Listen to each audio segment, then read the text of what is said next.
so much. And what a relief. I'm not going to give a lecture.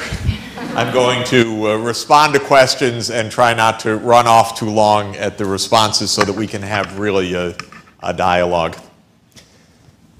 I've been married to a doctor for 28 years and dated her for several years before that as she was training to be a doctor, including once fainting when I went on rounds with her, which determined that I would not be a doctor, by the way. But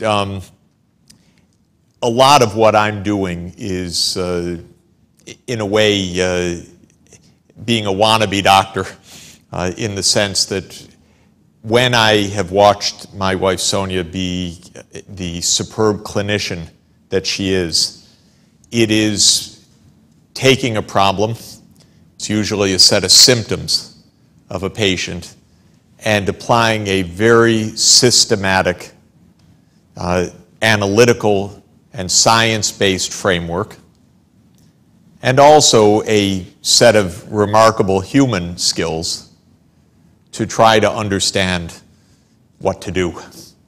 What to do effectively to help the child, she's a pediatrician, what to do to help the family, because there often are familial or social conditions that are really lurking behind a particular case. When I watched this over the years, I was amazed at many things. You know, I went with her to a talk. In this case, it was about head injuries. And one thing that impressed me that would never happen in economics, where the doctor said, "We used to do the following, but since last month such and such article came out, now we do something else." Can you imagine in economics actually looking at a scientific paper and saying, okay, now we do something else? Impossible. Because it's so much attitude, views, and prejudices and so on. But it impressed me, and does impress me, how good modern medical treatment is rigorously science-based, though there are huge unknowns. It is algorithmic often in the following sense that, and I've listened to it 100 times, a call comes in the middle of the night, probably 1,000 times. My child has a fever. And that is the beginning of a long analysis. And it always starts out the same way. By the way, you ask a series of questions, but they're not asked in random order. First, you have to rule out meningitis, for example, because if it is meningitis, you've got to get them to an emergency room immediately. So is the neck stiff, and so on.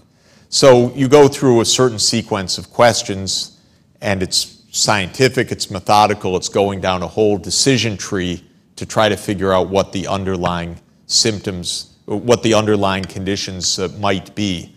Of course, there's only so much that the questions can do. There's also possibly going to be a lot of analysis. Another thing that always impressed me about this is that kind of the pickup of a condition that saves a child's life. My wife would put down the phone and say, you know, that mother usually is not so concerned like that. Something's not right. And that's why I said, meet me in the emergency room. And it isn't just a diagnosis, it's also all of the subtle cues, the knowledge of the whole family dynamic. Of course, most of these things, the modern American healthcare system has systematically eliminated, by the way.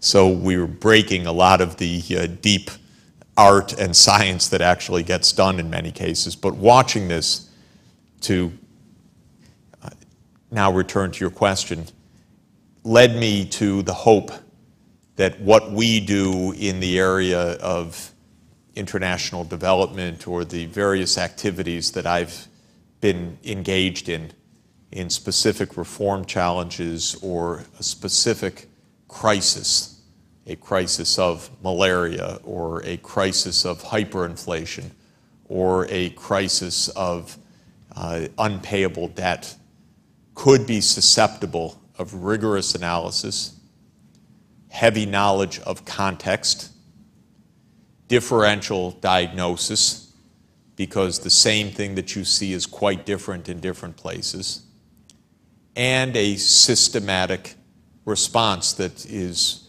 worthy of this label social science, which is often very much ill-deserved.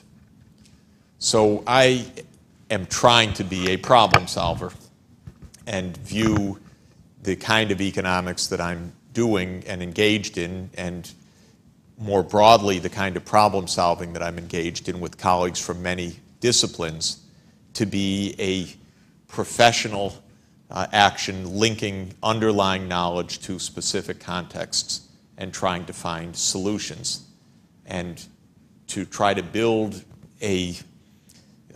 both a base of knowledge that is truly comparative, has concepts underlying the actions that are as rigorous and continuing to be developed as possible. And I would add one more thing that I think all professions need, and that is an ethical set of standards and norms about what proper ethical practice means. Within that, I've been engaged in all sorts of things, and I've never known exactly what I was going to be engaged in next, because the other way that I've found life to be interesting, fulfilling, and professionally most productive is not to plan for too long and too far ahead exactly what it is you're going to be called upon to do. I went into economics not as a theoretical discipline, but as what I hoped would be a set of tools for problem solving. And I trained as a monetary economist and started work on a monetary problem, which is hyperinflation.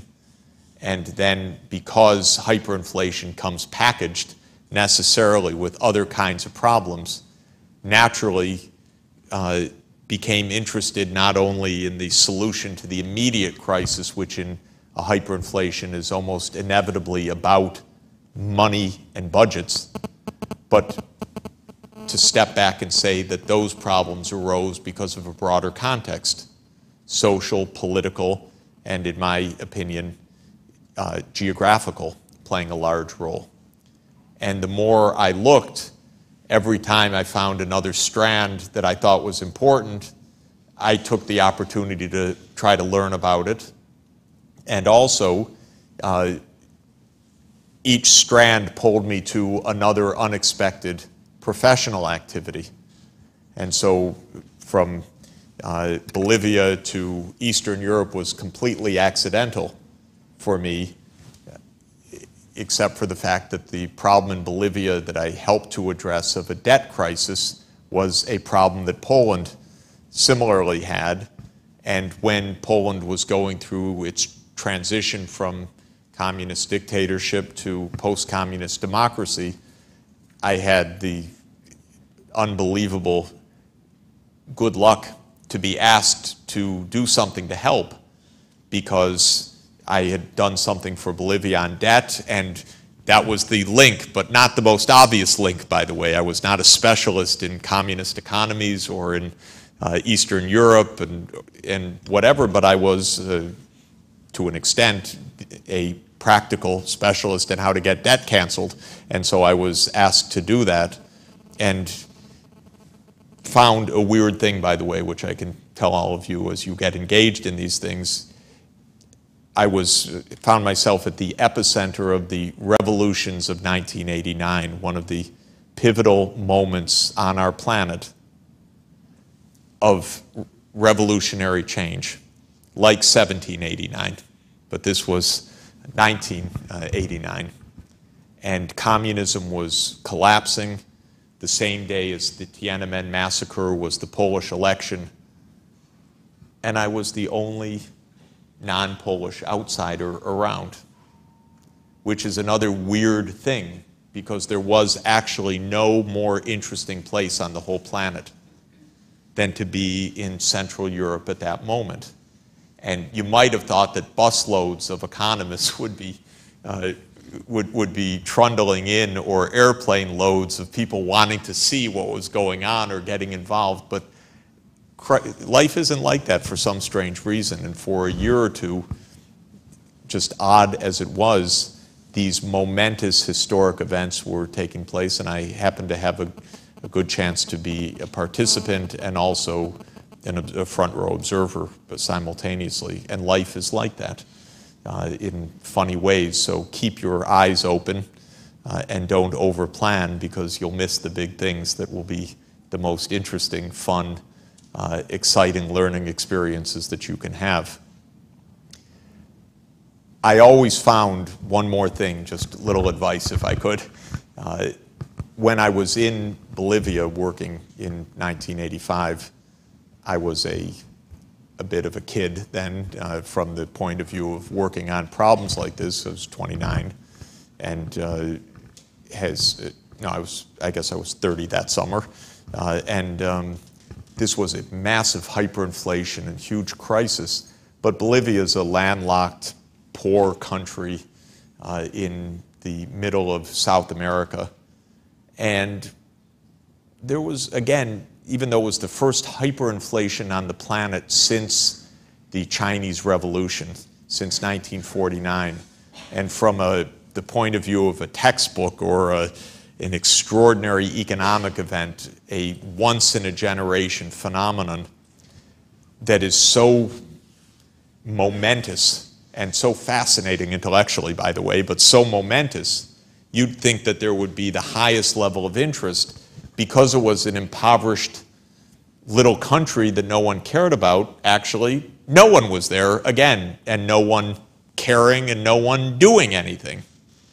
And so that's why they took this kid, I suppose, because it wasn't seen as somehow an important event on the planet. It was just some faraway little country that was known to be in a lot of difficulty. I thought at the time, and I think, again, even in retrospect, that it had such pertinent things to teach, as well as the importance for the Bolivian people themselves, about the nature of crisis in our time, about the debt crisis, because a lot of Bolivia's crisis was the foreign debt crisis that was being disastrously managed by Washington at the time, that it should have been the highest level of concern, but it was just considered a complete backwater. A lot of the situation and crisis in Africa is treated the same way. The AIDS pandemic, the largest pandemic in modern history, was a footnote from the point of view of the world, really, until very, very recently, just odd as could be. And when I started working in Africa, even as much as AIDS, the thing that completely overwhelmed me that I didn't expect was the burden of malaria, which for me was a word out of a history book, not a live concern. I had never really thought about it before. And all of a sudden there's malaria everywhere, and kids are actually dying of malaria, and why should this be, and how odd. And the advantage perhaps of my having not been an Africa specialist, but a development generalist, which is what I am, was helpful, because having so much malaria wasn't something normal at all. It was weird.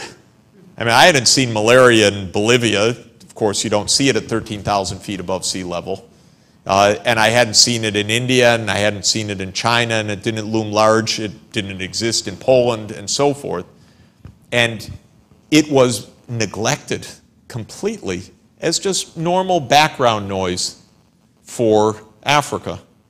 And so a little bit of the comparative perspective played a big role for me, and just eyes opened was my other point, that when you see a big crisis and you say, this isn't right, you're probably right that it's not right. And things that shouldn't be actually shouldn't be. And so it's worth trying to understand why they are and how odd it is, and why should 1 or 2 million children die of a disease that's 100% treatable. That's weird.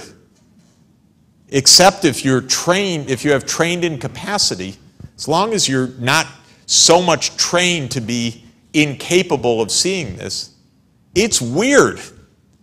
And so keep your eyes open to weird things, because weird things actually don't have to be that way.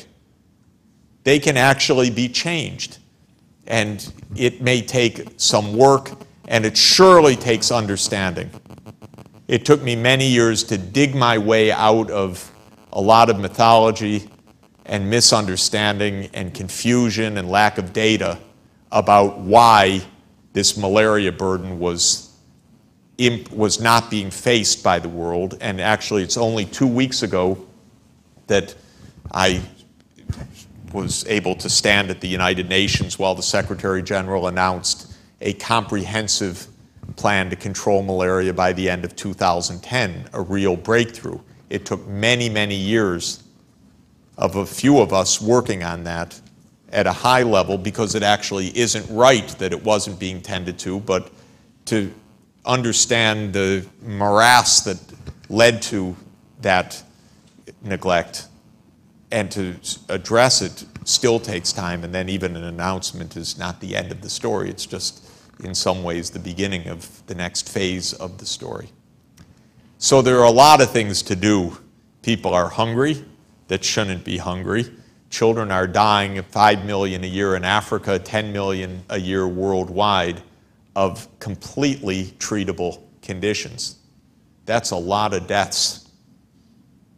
People are living without the most basic needs, like safe drinking water.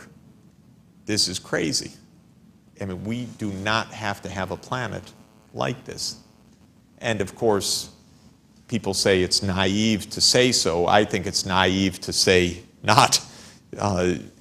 Of course, there are reasons why it's not so easy to get global cooperation that's needed to solve these problems. There's a lot of mythology, cynicism, noise, confusion, costs of cooperation, and other kinds of transactions costs that have to be solved and overcome. But these problems are addressable through what we know and through the will to address them. So that's what I'm trying to work on. As my eyes get open and I understand better, and more as my expert friends tell me, how can you help on this or that, that's the kind of engagement that I think we can do. So that's a long-winded answer, but just to get us started.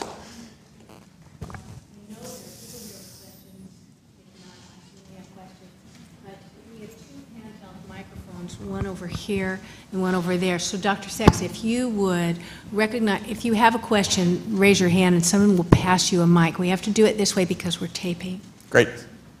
So, please.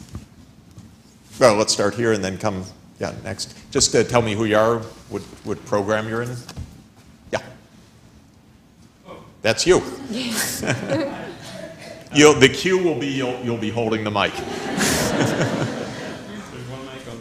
Great. My name is Christian Beadle. I'm at the Brennan School of Environmental Science and Management, and I'm in the Eco-Entrepreneurship program there, and we're looking at how to apply social and environmental considerations to business. Okay.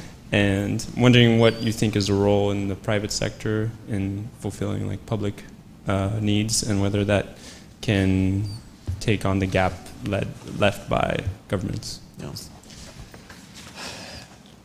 I think we all sense that the boundaries between the public, the private, the civil society, and the individual spheres are somewhat blurred, and they are.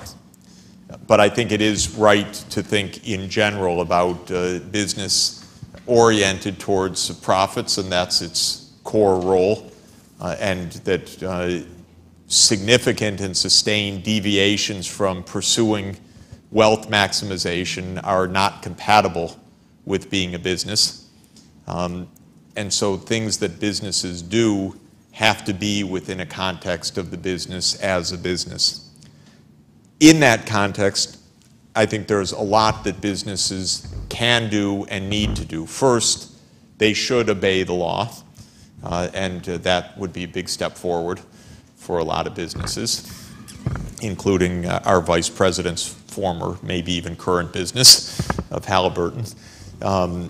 And they should also, in my view, not try to change the law through, I think there are boundaries in proper business behavior, which we could discuss on lobbying and truth-telling or not truth-telling and disguising evidence and many other things which are part of corporate responsibility, which I believe are a core part of doing business. But within the realm of a law-bound business, I think from the point of view of business strategy, there still is a large range of possible actions, some that are rather good for business and some that are rather dangerous for business. Our public policy lags behind. Our regulatory environment and our public policy definitely lags behind social needs. So, in the case of climate change, for example, we know that the market economy cannot by itself handle the problem of climate change because improperly and incorrectly it is free to put greenhouse gases into the atmosphere right now. And at a minimum, we're going to have to move to a business or economic framework in which there's a tax or regulatory limit on emitting greenhouse gases into the atmosphere. This is basic public economics. We're not there yet because we have to end this particular presidency and start up with the next one in order to get there. But once that happens, we will get there. If you're a business that's involved in, as all businesses are, in using energy, and if you happen to be a business that's involved in a sector that's a heavy user of energy, maybe you're even a utility, a power company, or you're in heavy industry, as just core business strategy, even though it's not against the law and even against the market to emit carbon dioxide right now, it does make a lot of sense to realize, if you're keeping your eyes open, that within 2 or 3 or 4 or 5 years, being a heavy carbon emitter is going to be a significant liability. So from a strategic point of view, you'll want to invest ahead of that. And so what is corporate social responsibility in that case, since you don't have to clean up your energy practices necessarily, you may still choose to do so within a certain boundary because you know that regulation is coming and it will be advantageous for you to get ahead of the curve rather than building out investments that are going to last 30 or 40 years and then penalize you later on as real public policy changes and you end up paying a significant cost for that. It's also the case these days that your investors, potential investors, may force those kinds of decisions. It's not really possible in the United States right now to finance a traditional coal-fired power plant because the investors are worried about ultimate liability of a power plant that will last 40 or 50 years. In the same way, there are other things that you might do because even though there's a gap of what's legally required, you can suspect that that gap is a lag between the real need and the political system closing that gap. And a lot of corporate social responsibility falls into the category of responding before you're forced to respond and getting ahead of the curve. And from a purely mercenary economics point of view, you could just call that good profit maximization, but with a far-sighted attitude. But it does fit under a corporate social responsibility viewpoint because you're moving ahead of where you have to go. I would say similarly, businesses that decide, sometimes businesses that decide to do good things because they get a reputational return, That's also, in a way, profit maximization, and so it might not be distinguished from normal business practice, but it's just smart behavior. A good example, I think, is the company TNT in the Netherlands, which is the big logistics delivery company like DHL and UPS. And Peter Bakker, the CEO, tells a nice story that when he became CEO of TNT, he asked, what are we doing for in our external affairs division? And the main thing they were spending money on was putting decals on stock cars for Formula One racing. And that's how they were advertising, in essence. He said, don't you think we could do something a little bit better than that? And he pressed his public affairs division, and they decided that they would partner with the World Food Program because WFP needs logistics support in the case of emergencies, and this is a logistics company. And they partnered, and they branded themselves as the partner of the World Food Program. And disasters came, and they did wonderful things. Wonderful things. And then they told the story of it also. And as he said, they've never made more money, won more awards, had higher company morale. There was no trade-off of doing good things. So it's a good corporate strategy, and it's a wonderful example of what is often true in life, that you can do well by doing good, and there's nothing cynical about it. It's a good choice of understanding how a business can act. But I want to push it another level forward, which is that companies can do things that go beyond all of that. There is a difference between a company saying, we'll get ahead of the curve, and a company saying, we don't know where the curve is, so we're going to lobby against controlling carbon dioxide emissions, or we're going to, of course, try to spread doubt or even misinformation, which a lot of our big companies have done in the last 25 years. That I regard as way off the edge, and absolutely appropriate as a target for serious opprobrium, and for society to try to impose high costs on such companies, reputational costs. And that comes in a variety of ways: avoiding their products, giving the company a bad name, lawsuits which may or may not go anywhere, and imposing costs on companies when they try to recruit, because people actually don't like to work for such companies necessarily, and so it can be a major cost for recruitment. Now, there's another step forward, and that's the proactive part. There are many things businesses can do within the sphere of business, consistent with the bottom line, not even necessarily for reputation or anything else, that's a real choice for business. And I'll give, well, this one actually has a bottom line implication, but it's a good example in my view and my own experience. Here came the new AIDS drugs, the antiretrovirals, and the combination therapy was proved in 1996, and it quickly was taken up at the end of the 1990s in the United States.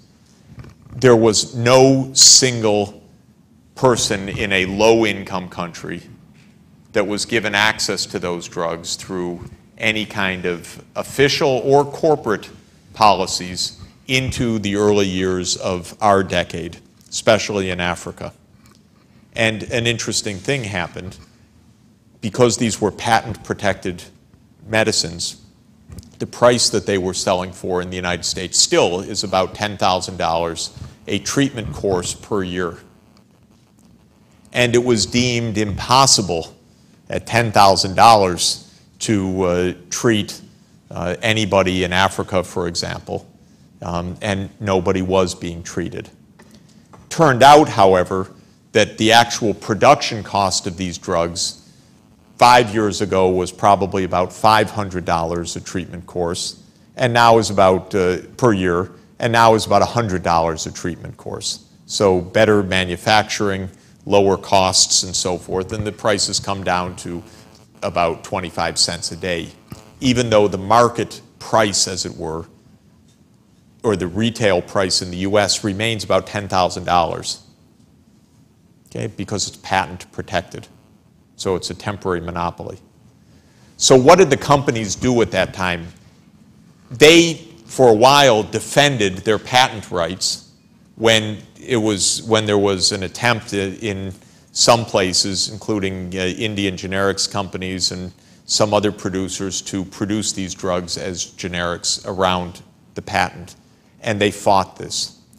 And there was an avalanche of bad publicity attacking them because, after all, people were dying by the millions. Now, it's a basic point about patents that they are a quite imperfect instrument. We give patents to give the incentive for research and development, but a patent is what economists call a second best instrument. It may be better than not having a patent, but it's a deeply flawed kind of public policy, because the monopoly element means that people that should get what is needed don't get it because they can't afford paying the monopoly price. So here you had a price of $10,000 in the US market, and an actual production cost maybe a 20th or a 50th of that.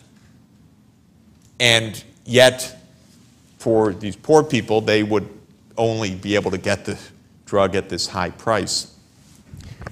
So what the drug companies worked out, and it was a discussion that I also had and some others had with the CEOs of the leading companies, was the following point. You could sell your drugs, I said, at the patent-protected price in the US. You're not selling anything in Africa anyway at those prices. How about making your drugs available at the cost of production for Africans and segmenting the market so that those drugs couldn't be re-imported to the US? In other words, make them available at $300 in Africa and $10,000 in the US. Recoup the returns to your R&D. That, of course, has its own set of issues, but let's just go with that as our system works. But for the African context, give your drugs at a no-profit basis, at cost. And so that was a choice that finally was made in 2001 and 2002 by all of the US pharmaceutical companies to segment the market. They ended up making no money in Africa, but also losing no money in Africa. It took leadership to say, here's a better system.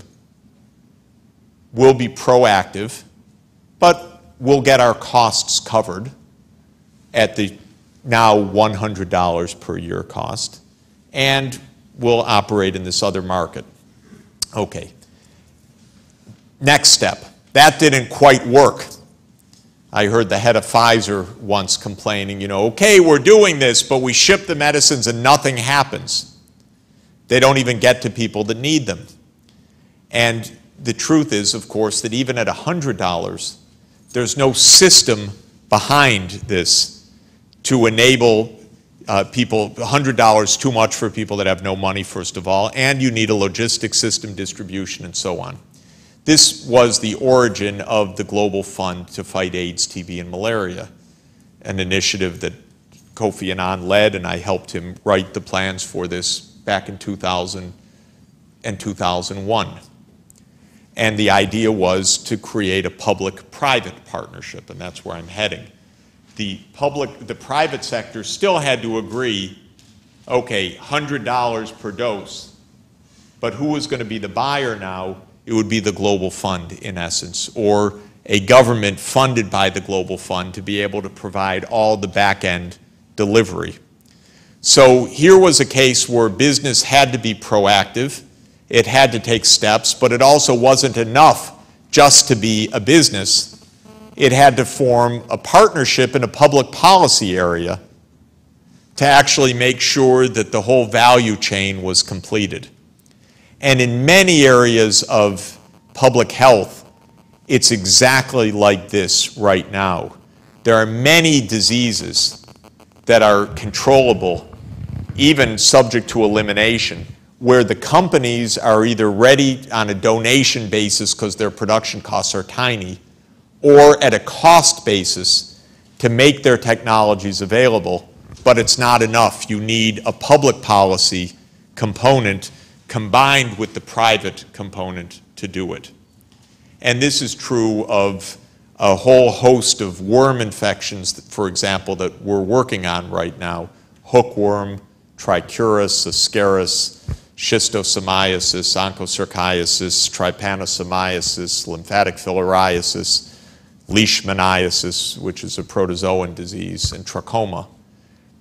In all of these, the drug companies are ready to do their part, but it's not enough. We need a public policy component. And it's no good yelling at them for them to donate hundreds of millions of dollars. They won't, and it's not their job, actually, in my view. Their job's to make money or not lose money, but to partner with those who can complete the value chain.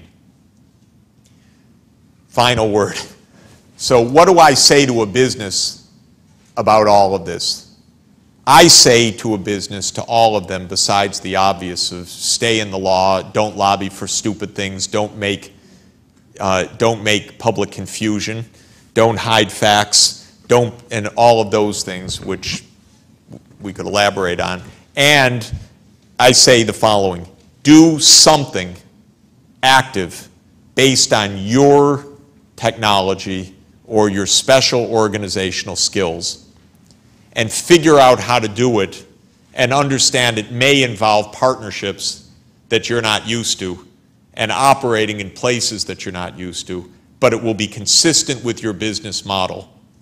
Good for your reputation, good for the morale of your workers, good for recruitment.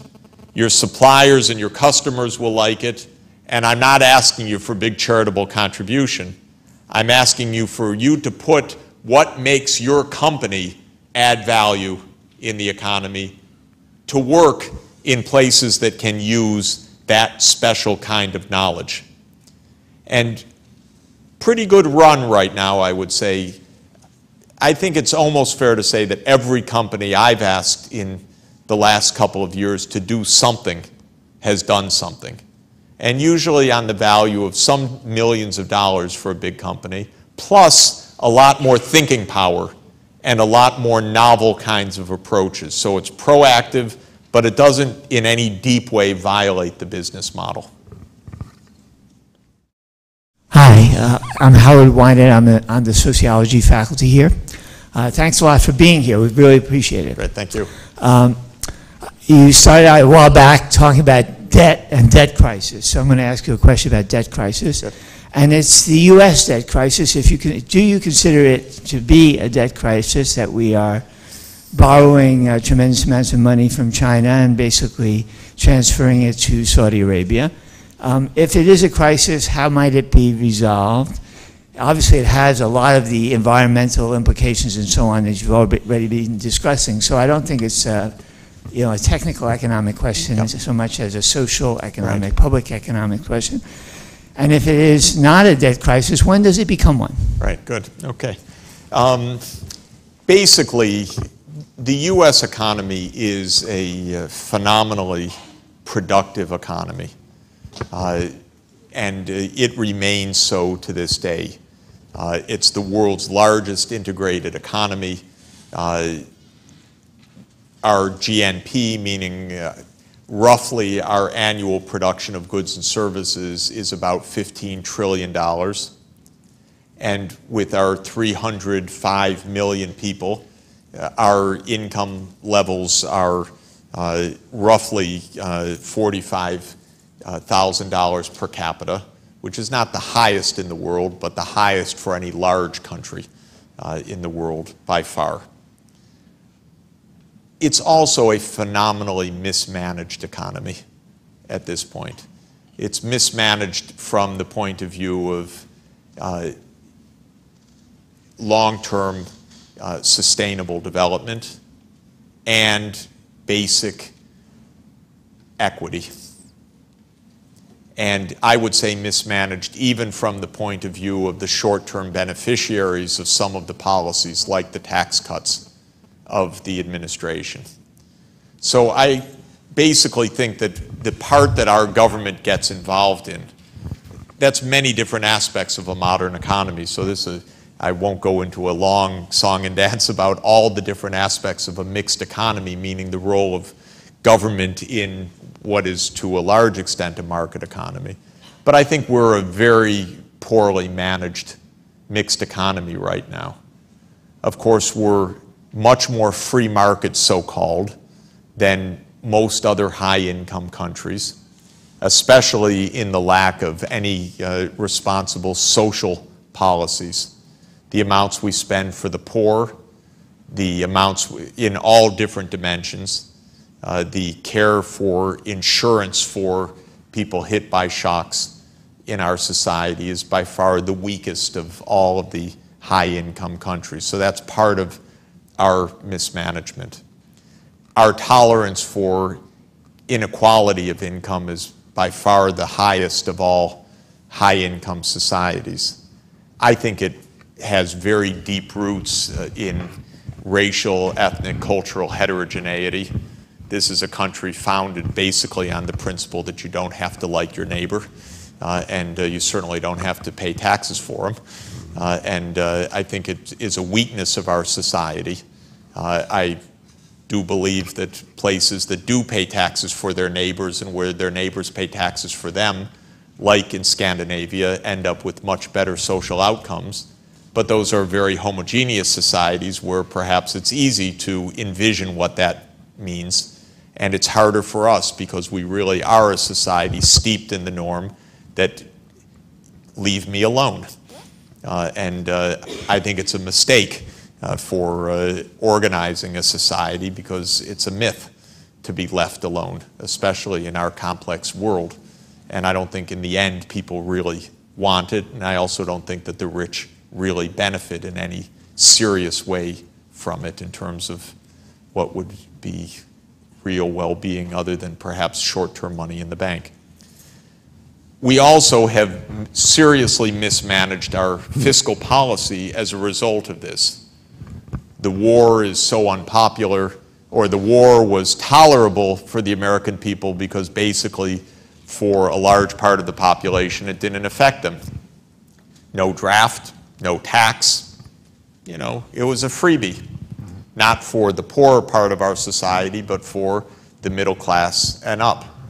And Bush would never have put this to a vote in the sense of a draft, that's for sure. That would have been the end of the war within about 3 hours. And nor for a tax, because that also would have been the end. Oh, you mean we have to pay for that? Hell no. But we weren't asked to pay for that. So the whole thing was financed without any fiscal backing. And we know that the tax cuts were also just the crudest and grossest acts of short-term grab in a political system that, you know, drips with money. And the very nice book by Ron Suskind, The Price of Loyalty, has a great illustration of when even George Bush, I don't know what it means because I don't think we can fathom his thinking processes, but at some point early in 2003, they're going around the table and Paul O'Neill, who's just about to be fired as Treasury Secretary, is saying, I don't think we need another tax cut. And Bush says, actually, yeah, we just did that, didn't we? And Cheney interrupts and says, we won, we're having the tax cut. And it is a stunning vignette of the profound irresponsibility of this particular government, which is the worst in our history, I think. But you have an unpopular war, you have a wildly wrong-headed or social policy also that Bill Clinton did not do much to strengthen, in fact, weakened on average. That was his triangulation, was to just go part of the way in undoing what remained of the social safety net. Then these tax cuts, and it added up. Then one final step, which was the financial market deregulation, and a policy of always pumping money into the economy whenever there seemed to be an economic slowdown coming. For instance, after the dot-com bubble burst in early 2001, and then especially after 9/11. And the idea, I think, was that a government that has so little legitimacy to begin with and is doing these policies because they can basically get away with them was always desperate to keep the economy revving as much as possible as well. You add all of this up, it turns out that it drove us both from a fiscal point of view and a national point of view into a very low national saving environment, basically where our national saving rate plummeted. Our net national saving rate, net of depreciation, essentially went to zero. And our saving, therefore, couldn't cover even the modest levels of investment in the country. And that means you borrow from abroad for the war and the personal consumption spending. And so we borrowed several percent of income each year in this administration from foreign investors. A lot of the ultimate creditors were actually the central banks of Asia, which accumulated vast amounts of U.S. Treasury bills as their foreign exchange reserves. So China's sitting on $1.5 trillion of foreign exchange reserves, and the Asian central banks on about $3 trillion of central bank reserves.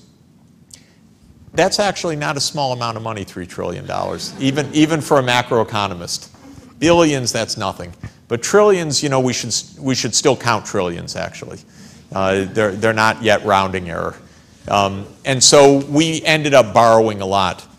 Now, it's not bankruptcy, and it's not a debt crisis like Bolivia, where the debts were 200% of GNP or more. So in this quantitative sense, we're still rich. It's eating out the foundations. It's termites eating the foundations of the country, rather than the whole structure in utter collapse.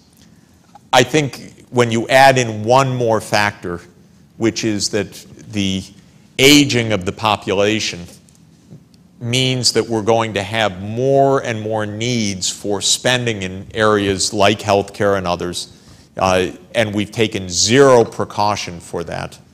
The extent of the implied liabilities of government get added on, and our burdens of fiscal irresponsibility become greater when we think not only about the cash flow gaps, but about the future.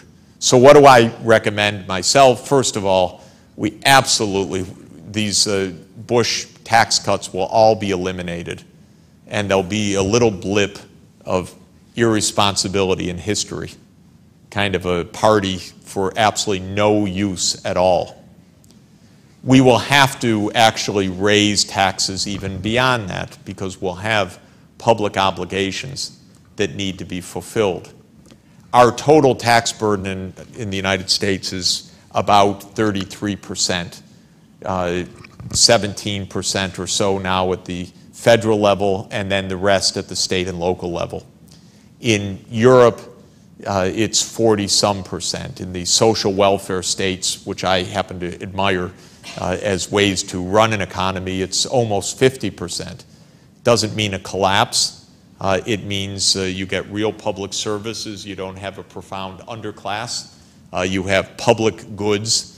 You have a very high, much less inequality of income, much more equality of investment in human capital, the nutrition, the health, and the education of the population, and a more robust democracy as well, contrary to what Hayek said when he said that doing all of this would undermine democracy, put us on the road to serfdom. It turned out to be, I think, not only not right, but at least to some extent the opposite, that a pure, not pure, hardly pure, but a more free market approach with vast inequality is more threatening to democracy than high tax rates and a social welfare state, which can allow a more robust democracy because of more equality within the society. So the answer, in my view, is it's not too late, but this was, I think, the worst administration in American history. I say I think because I'm not sure about James Buchanan, who let us drift to civil war, and Warren Harding really was a bummer also. But aside from those two, I'd say that George Bush fits squarely within this category. And we can expect something better soon.